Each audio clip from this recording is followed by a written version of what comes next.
सो इसके अलावा bond order जैसे जो calculated as number of bonding electrons minus number of anti bonding electrons -1/2 और indicating the strength and stability of the bond. Molecules जो हैं with unpaired electrons वो paramagnetic होते हैं, जबकि ऑल इलेक्ट्रॉन्स आर पेयर्ड जो इलेक्ट्रॉन्स पेयर्ड होते हैं वो डायमैग्नेटिक होते हैं। और रिलेटिव एनर्जी जो है ऑफ अ मॉलिक्यूलर ऑर्बिटल्स वो अफेक्टेड होती है बाय sp मिक्सिंग, जो specially diatomic molecules of atoms में इन सेकेंड पीरियड N2 और O2। क्लियर है? हाँ जी।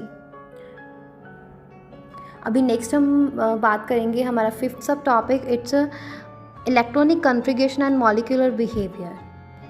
तो इसमें ये बताया गया कि मॉलिक्यूलर ऑर्बिटल थ्योरी जो है बताते हैं कि कैसे जो है एटम्स कंबाइन करते हैं और मॉलिक्यूल्स बनाते हैं by creating molecular orbitals from atomic orbitals. Electrons जो है मॉलिक्यूल्स में वो are not assigned to individual bonds but are treated as moving with this molecular orbitals which encompass the entire molecule. Electronic configuration जो है molecule की वो derived होती है फिलिंग दिस मॉलिक्यूलर ऑर्बिटल्स और dictate its properties like stability and magnetic behaviour. तो formation कैसे होती है? मॉलिक्यूलर ऑर्बिटल थ्योरी जो है वो मॉलिक्यूलर ऑर्बिटल्स को एक्सप्लेन करती है जो linear combination of atomic orbital से बनते हैं। This can be through addition to form bonding molecular orbitals और by subtraction to form anti bonding molecular orbital, मतलब कंस्ट्रक्टिव और डिस्ट्रक्टिव इंटरफेरेंस से।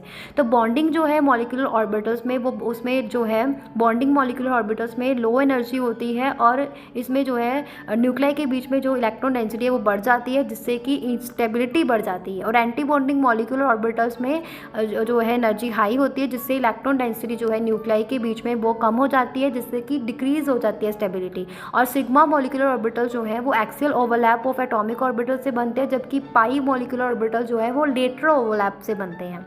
और उसके बाद जो है इलेक्ट्रॉनिक कॉन्फ़िगरेशन की अगर बात करो तो इलेक्ट्रॉन जो है ऐड होते हैं मॉलिक्यूलर ऑर्बिटल्स में in order of increasing energy और ये Aufbau principle, Pauli exclusion principle और हंस रूल को फॉलो करते हैं as similar to atomic orbitals. Bond order जो है वो कैलकुलेट होता है as a number of bonding electrons minus number of anti bonding electrons upon two yes. और पॉजिटिव बॉन्ड ऑर्डर जो है वो ये बताता है कि इंडिकेट्स अ स्टेबल मॉलिक्यूल, जबकि जीरो और नेगेटिव बॉन्ड ऑर्डर जो है वो अनस्टेबल मॉलिक्यूल को दर्शाता है। स्टेबिलिटी अगर मॉलिक्यूलर बिहेवियर की अगर बात करूँ तो स्टेबिलिटी मॉलिक्यूल जो है with more electrons in bonding orbitals than anti bonding orbitals are more stable.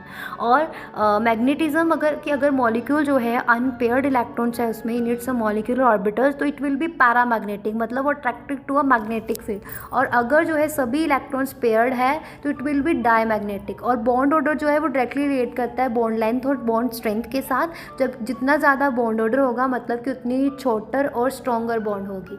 Example जैसे ऑक्सीजन मॉलिक्यूल, तो मॉलिक्यूलर ऑर्बिटल थ्योरी जो है करेक्टली प्रेडिक्ट करती है paramagnetic nature of oxygen molecule which is not explain by valence bond theory. Carbon monoxide, तो electronic configuration जो है carbon monoxide की वो can be determine using molecular orbital theory और ये हेल्प करती है हमें अंडरस्टैंड करने में बॉन्डिंग और प्रॉपर्टीज़ को। तो मॉलिक्यूलर ऑर्बिटल थ्योरी जो है एक हमें फ्रेमवर्क प्रोवाइड करती है जिससे हम इलेक्ट्रॉनिक स्ट्रक्चर ऑफ मॉलिक्यूल को समझ सकते हैं, हम उसकी स्टेबिलिटी को समझ सकते हैं और हम बहुत सारे प्रॉपर्टीज़ को समझ सकते हैं जो मॉलिक्यूलर ऑर्बिटल्स पे इलेक्ट्रॉन के बिहेवियर के ऊपर है। क्लियर है? तो यहाँ पे हमारा ये टॉपिक 7 फिनिश होता है।